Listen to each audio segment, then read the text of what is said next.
people of intelligence and academia. So this is actually happening, but still there is a problem of identity. Some of the Turks who went to Germany directly from a rural background, they were in shock, and they created a kind of a wall around themselves to keep their identity. And that wall is not breakable in some cases until today. So you can see more conservative Turks in Germany compared to the Turks that they left behind in Turkey. For example, a family leaving an Anatolian village 30 years ago and going into an industrial city in Germany, you can imagine the shock that that family goes through. And that shock somehow frozen them in time and in terms of culture. And the family, the next family that was in the village in Turkey is today maybe much more open-minded and less conservative compared to the German one. You would expect the reverse, because the German one, the one in Germany is more open to the world, have more access to the world, but this happens this way. So because of these frozen type of pockets of Turkish existence in Germany, there is also some resistance to accept them as part of the German society. But we are trying hard to make this happen, and we want them to blend in, and we want them to keep their identity as the challenge of the Turkish people in Turkey, properly having the same problem. They are having maybe a slightly different version of the same problem, and we are advising them the way that we have been doing in mainland Turkey, to try to blend in and try to bring the differences and absorb them in your identity, although your identity may look like strange. But the major German problem, as you know, is that it has a declining birth rate, and so the population is aging. And therefore they need virile Turks to come and help improve the birth rate of, so there are many advantages to Turkish immigration into Germany. Question, there was a question there, in the back. Merhaba, Nasassin. But do you think that as Turkey as a secular government could serve as a model for other Middle Eastern countries,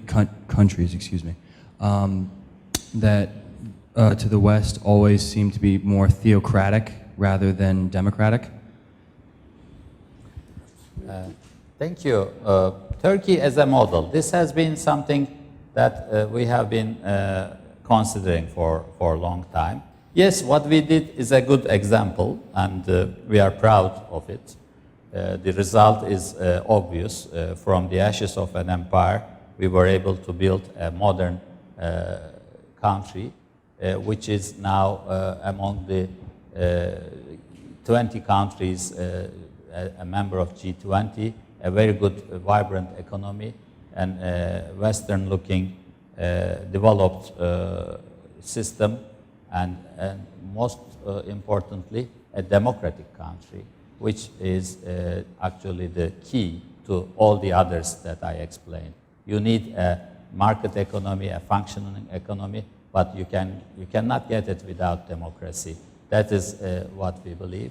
That's why it's a good example. But will it be a model? No, we don't assert the Turkish experience as a model. Indeed, I was speaking to a small group almost 7-8 years ago in Canada, and I was telling the group that Turkish model can be a model if it is interesting for those countries. It cannot be pushed forward, but it can be used as an example, as a laboratory example. The Turks have done this way, and what they have done is a good example to study, to take lessons, and to adapt it to the other countries. I think most of the Arabic countries or the Middle Eastern countries, if I should be correct, are looking at Turkish case and they are discussing about it. They are discussing in different ways. Some of them are not happy about the Turkish example, Turkish model. Some others are thinking that Turkish model is a good one to follow. So it will be up to those countries, their own dynamics and systematics, that would decide if they would follow the Turkish case or not.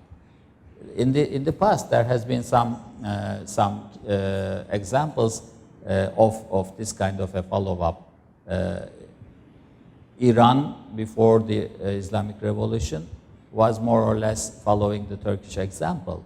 Iraq, before Saddam became interested in war more than development, was also following a version of the Turkish case. And it was interesting, the Turkish model was interesting for some northern African countries. It was also very closely followed by Pakistan and Bangladesh and Afghanistan. But in none of these countries, it was not the exact case. And the Turkish experience, the background, the ability to transform into this secular republic after the First World War was not available to any other country, because it was a traumatic experience for Turkish case. You need to have such a trauma to be able to decide about such important issues and to be able to transform itself. So this trauma was the collapse of the Ottoman Empire, and the 4 years of war followed that, which gave us this chance, and the Turkish case happened that way. I think it's unique. It cannot be adopted as such, but it would be certainly an important example to take lessons learned from this experience. And in terms of culture, in terms of society, I think there are many signs that the Turkish example is being followed by Middle Eastern countries. Maybe you are aware, if there are some from these countries, that, for example, there's a very recent development which is somehow surprising, that the Turkish soap operas, Turkish movies, and arts products of Turkish art are going very well in these countries. They are following the Turkish series on television with eagerness. It doesn't mean anything at this moment, but we have also seen the discussions, the debate that even this simple issue is creating. So it will be up to these countries, but as a model, we are happy about what we have done.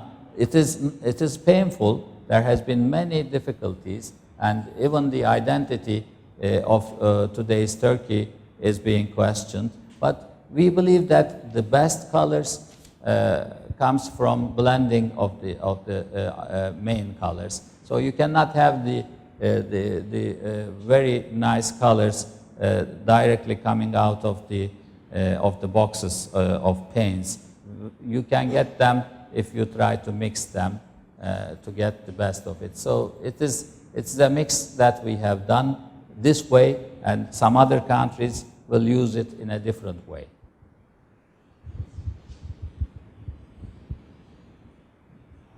Regarding your country's foreign policy, do you think it's becoming harder today to be as moderate as you've been in the past, involving today's political landscape in the international world? The question is, the world is becoming polarized. Mm-hmm. Is it possible in today's world and tomorrow's world to be moderate? Yeah. Actually, the polarization triggers in countries like Turkey exactly the moderation, because polarization hurts. As I was alluding to this from the bridge example, if the world is polarized, one has to